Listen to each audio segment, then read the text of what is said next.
20 de novembro, Dia da Consciência Negra. Quem fala sobre a importância desse dia hoje é o ex-presidente Lula, num pronunciamento ao povo brasileiro. Você acompanha a partir de agora esse pronunciamento.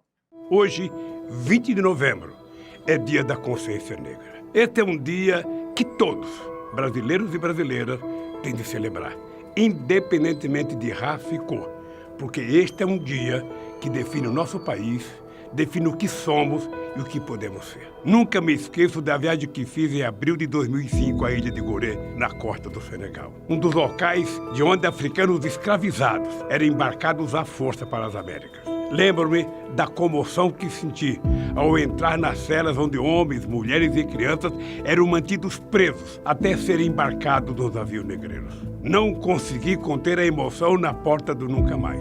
Quem passava por aquela porta era lançado nos porões dos navios rumo às Américas. Nunca mais voltaria à África. Perdia definitivamente sua terra, sua família e sua liberdade. Minha emoção foi tanta que, em nome do povo brasileiro, pedi desculpas à África e os africanos pela escravidão. No Benin, dizem que os escravos, antes de embarcar, eram obrigados a dar 7 voltas em torno da árvore do esquecimento para renunciar à sua identidade e à sua história. A escravidão começava assim, pelo esquecimento forçado da condição humana. E o racismo se mantém, em grande parte, pelo esquecimento do processo que nos formou como país. É por isso, minhas amigas e meus amigos, que este Dia Nacional da Consciência Negra é tão importante. Instituído na data da morte de Zumbi, herói da luta contra a opressão dos colonizadores em Palmares, este dia lembra o que não pode ser esquecido. A data de hoje recorda a terrível realidade da escravidão, mas lembra também o exemplo da luta gloriosa do povo negro por sua libertação. Rememora as noites angustiantes dos navios negreiros, mas lembra também o amanhecer corajoso de Zumbi Dandara em Palmares. Esse dia nos faz também lembrar que o fim da escravidão, longe de representar a libertação do povo negro, deu início a um longo processo de discriminação e exclusão, que está na raiz das desigualdades sociais e raciais do Brasil de hoje. Mas esse dia lembra, sobretudo, a incrível resistência do povo negro contra a escravidão e o racismo. Ele homenageia os esquecidos heróis e heroínas da revolta dos Malês, da revolta do Engenho de Santana, da revolta das Carrancas, do Quilombo do Ambrósio, do Quilombo do Jabaquara, da Conjuração Baiana, da revolta de Manuel Congo e de tantas outras revoltas que mostram que a escravidão não conseguiu aprisionar a alma guerreira dos negros e das negras do Brasil. Esse dia não deixa esquecer que em 1890, Rui Barbosa mandou queimar parte dos arquivos da escravidão brasileira, como se a destruição de documentos pudesse destruir a realidade histórica e apagar a vergonha da escravidão. Esse dia recorda que o Brasil foi construído também por mãos negras, escravizadas e pelo talento de muitos filhos de escravos. O país de Machado de Assis e Lima Barreto, de Maria Firmina, Luiz Gama, José do Patrocínio, João Cândido, Carolina de Jesus, Abdias do Nascimento, Conceição Evaristo, Gilberto Gil, Benedita da Silva, Martinho da Vila, todos descendentes de escravos. O país de intelectuais negros e negras que ajudaram na formação da inteligência nacional e na compreensão da sociedade brasileira. A exemplo de Milton Santos, Joaquim Nabuco, Lélia Gonzalez, Manuel Quirino, André Rebouças, Guerreiro Ramos, Beatriz Nascimento, Joel Rufino e Clóvis Moura. A negritude está em todos nós, independentemente da cor da nossa pele. Somos filhos da África. Existe uma grande e bela África no coração do Brasil. Durante mais de 3 séculos, cerca de 12 milhões e 500 mil pessoas foram arrancadas de suas raízes na África, escravizadas e deportadas para as Américas e o Caribe. Cerca de 1 milhão e 800 mil homens, mulheres e crianças morreram na travessia do Atlântico, feita em condições subhumanas. Em média, 14 cadáveres foram lançados ao mar todos os dias, ao longo de 350 anos. Essa é, portanto, uma história de dor e sofrimento. Uma tragédia como nunca se viu antes na história da humanidade. O Brasil foi o principal destino desse tráfico vergonhoso. Entraram nos portos brasileiros quase 5 milhões de escravos, entre 1550 e 1850. De cada 100 indivíduos entrados no Brasil, 84 eram escravos africanos e somente 16 eram colonos ou imigrantes portugueses. Os povos africanos foram bem mais importantes para a formação histórica inicial do Brasil do que muita gente imagina. Somos hoje o segundo país do mundo com maior população negra, atrás apenas da Nigéria, de onde vieram muitos de nossos avós. Se o Brasil fosse uma árvore, como a árvore do esquecimento, veríamos que a escravidão e o racismo estão impregnados em suas raízes históricas. O Brasil foi o último país a acabar com o tráfico de escravos e o último a abolir a escravidão nas Américas. Vivemos quase 4 séculos de escravismo brutal. Isso deixou marcas profundas em nossa sociedade, marcas estruturais que alguns querem negar e esquecer. O governo genocida atual está totalmente empenhado em negar o papel da escravidão na formação do Brasil. O racismo estrutural que define profundamente nossa sociedade e, sobretudo, a luta da população negra contra sua opressão histórica.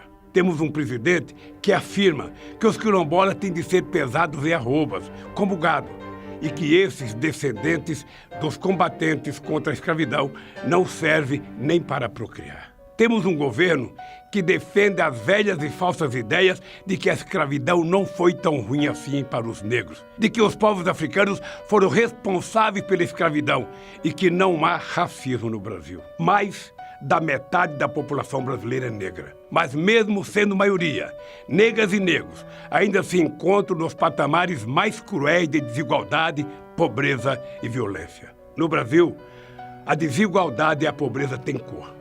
De acordo com o IBGE, quase 1/3 dos negros brasileiros está abaixo da linha da pobreza. Ao passo que entre os brancos esse índice é de cerca de 15%. Na pobreza extrema estão quase 9% dos negros, enquanto esse número entre os brancos é de menos de 4%. Ou seja, meus amigos, as negras e os negros são 2 vezes mais pobres que os brancos. Em nosso país, o desemprego e o subemprego também têm cor. Em 2018, conforme o IBGE, quase 30% da população negra e parda estava desempregada ou subempregada. Entre os brancos, o mesmo índice era de 18%. As mulheres negras são as mais penalizadas pelos processos de exclusão social herdados da escravidão. Mesmo com curso superior, elas ganham a metade do que ganham os homens brancos para exercerem a mesma função. A doença também tem cor. Negras e negros são os que mais adoecem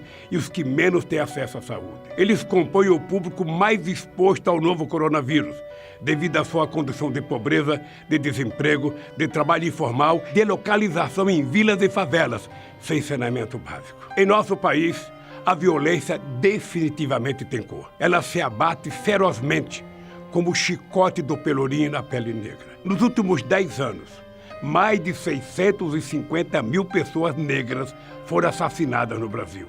E os negros são quase 80% dos mortos pela polícia. No Brasil, os negros, principalmente os jovens, são vítimas de um genocídio. Um jovem negro corre 3 vezes mais risco de ser assassinado que um jovem branco. Além disso, de cada 3 presos, 2 são negros. Minhas amigas e meus amigos, para as elites brasileiras conservadoras, as vidas negras não contam, são descartáveis, servem apenas como mão de obra barata para um sistema racista profundamente injusto e desigual. Essa realidade terrível e vergonhosa do racismo está entranhada nas relações sociais, na vida cotidiana e nas instituições. O racismo está na forma como enxergamos a sociedade e o mundo. Ele está na crueldade dos preconceitos que impede que vejamos a humanidade comum no diferente. Existe um racismo silencioso e cúmplice, que muitas vezes não se expressa em palavras ofensivas e injuriosas, mas que nega oportunidades à imensa maioria do povo brasileiro com base apenas na cor da pele.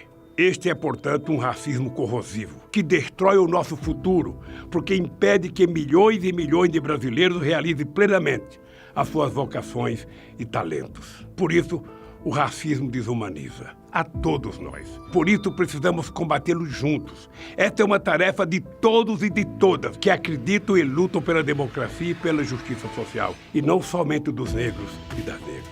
Minhas amigas e meus amigos, nos quase 2 anos de encarceramento injusto que passei, pude ler muito sobre a escravidão e o racismo no Brasil. Descobri que o racismo sempre foi uma prática das elites brancas brasileiras para subjugar as pessoas negras e manter a dominação econômica, social, política e racial. Entendi, com as lições do movimento negro, que as pessoas brancas têm uma grande responsabilidade no combate ao racismo, que existe privilégio por ser branco no Brasil e que mesmo a pessoa branca e pobre ainda consegue ser mais protegida do que aquela negra e pobre. Compreendi quão importantes foram as políticas de ações afirmativas e de igualdade racial implementadas no meu governo e no da presidenta Dilma, como a criação do Estatuto da Igualdade Racial, o reconhecimento das terras dos quilombolas e as cotas para o ensino superior e o funcionalismo público, que vem dando grandes oportunidades para que negras e negros do Brasil mostrem sua competência. Mas hoje tenho a certeza de que é necessário fazer muito mais. Se quisermos ter um futuro de justiça e democracia, precisamos combater e superar o racismo. Não basta não ser racistas, precisamos urgentemente ser antirracistas, sem igualdade étnica e racial. Assim como sem igualdade de gêneros, não há democracia de verdade, não há cidadania efetiva e não haverá desenvolvimento. Com racismo, não há sequer soberania. Um Brasil racista será sempre pobre, injusto, pequeno e frágil. Portanto, para se reconstruir e transformar o Brasil como desejamos, precisamos de uma democracia que se assuma antirracista. Em nome da vida de todas e de todos, precisamos superar o racismo. Esse Dia Nacional da Consciência Negra serve também para nos lembrar que os negros, na verdade, jamais foram subjugados pela escravidão. Que o povo negro não é o que a escravidão e o racismo fazem dele. Que ele é muito maior e mais forte do que isso, que as elites deste país tentaram lhes impor ao longo dos séculos. O grande Nelson Mandela escreveu: ninguém nasce odiando outra pessoa pela cor da sua pele, por sua origem ou ainda por sua religião. Para odiar, as pessoas precisam aprender.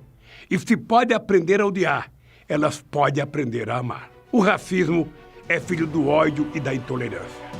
É também filho do medo ao diferente e do desejo de manter antigos privilégios. Ele vem de um mundo atrasado, triste e sombrio. Mas se, como disse Mandela, ensinarmos as pessoas a amar, construiremos todos juntos um novo mundo democrático, igualitário e bem mais feliz. Um mundo sem racismo e ódio. Um mundo com a coragem de Zumbi e Dandara, pois o ódio é covarde e o amor é valente. Um mundo luminoso de vida para o Brasil. Este mundo, minha gente, é possível. Ele não só é possível, este é o mundo necessário para que todos sejam livres, para que todos sejamos humanos. É o mundo de que todos, negros e brancos, precisamos para viver.